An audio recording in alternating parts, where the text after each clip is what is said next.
Hey guys, welcome to A Call to the Universe. My name is Chris, and today I'll be talking about a past life meditation that I did with Janice from Beyond Mystic today at noon, which was community-based meditation. There was about 42 people joined, and it was actually pretty insightful. We did two past lives. It was about an hour, and basically Janice guided us through this meditation. Basically, it involved us imagining us to be in a beach setting, seeing this rock structure to the left of us, kind of like a cave, walking down this cave towards some 12 steps into a room where there was a projector and a chair. And there you put yourself into a mode where you would be able to see past lives. So the first past life that I started seeing, and it wasn't like extreme visual, but just kind of flashbacks, faded flashbacks. It was basically the lifetime as a Roman centurion, which I did a past life tarot session with Sophie from Mason Jupiter, and she did mention that I had a lifetime in the past, the Roman times, specifically in the times of Jesus. And so basically what I saw is myself, and this time I was traveling in a Roman boat towards Egypt. And it was just basically that feeling of traveling most likely from Judea into Egypt this lifetime. So that was one lifetime, and that lifetime I believe is connected to Herod's massacre when Jesus was being born, and he got basically scared that someone was going to come and overthrow him. And so I believe I did play a big role in that lifetime, and I did save a baby, not Jesus, but a female baby, which I raised on my own.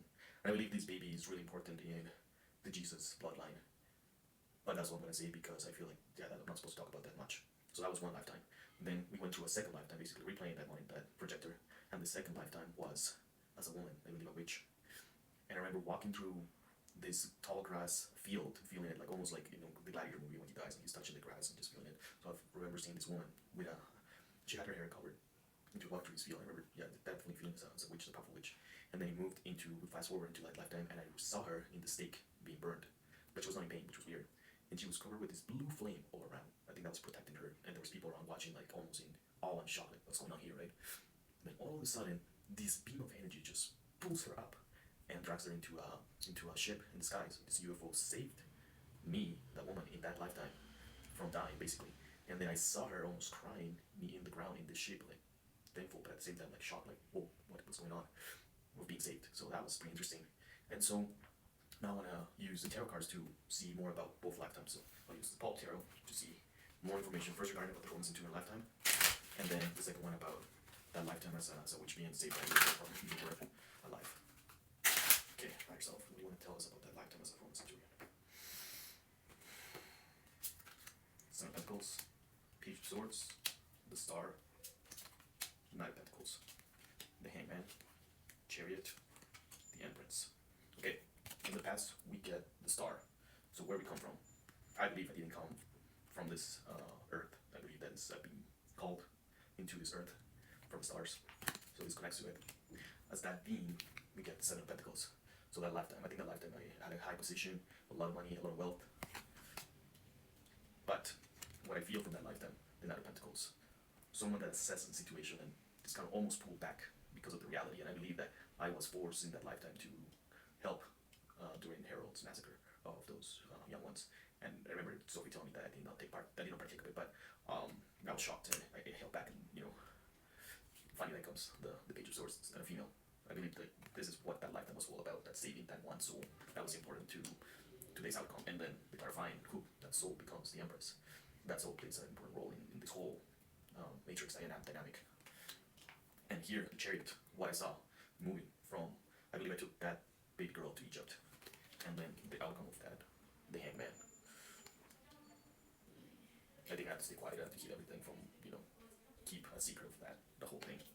That's interesting. Let's look at the second lifetime as the witch that got saved by that UFO. Alright, so what can you tell us about the second lifetime as the witch being saved from the stake?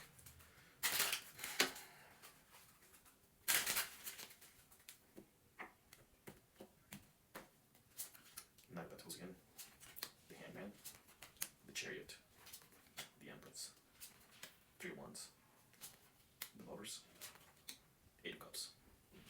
Okay, the Chariot as the past.